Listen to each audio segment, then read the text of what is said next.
நீ கொண்டு வந்ததென்ன? நீ கொண்டு போகப் போவதென்ன?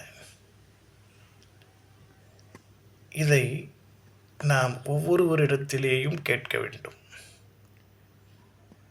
அப்பொழுதுதான் இது எனது என்ற ஒரு உரிமை போராட்டமோ, இது எனக்காகத்தான் என்ற ஒரு ஆர்ப்பாட்டமோ இருக்காது. ஆகவே முதலிலே நாம் எதற்கும் உரிமை கொண்டாடுவதர் அல்ல என்பதையும், நான் எதை கொண்டு போகப் போகிறேன், இருப்பதை பகிர்ந்து கொள்வோம் என்ற மனப்பக்குவத்தையும் வளர்த்து கொள்ள வேண்டும். இதற்கு நாம் ஒரு புதிய சமுதாயத்தை உருவாக்க வேண்டுமா என்ன? தேவையற்றது. இருக்கின்ற சமுதாயத்திலே இடம் பொருள் பார்த்து ஒவ்வொருவருக்கும் அதனை உணர்த்தினால் இந்த புவி பொன்னான உலகமாக மாறிவிடும். எல்லாம் இன்பமயம்.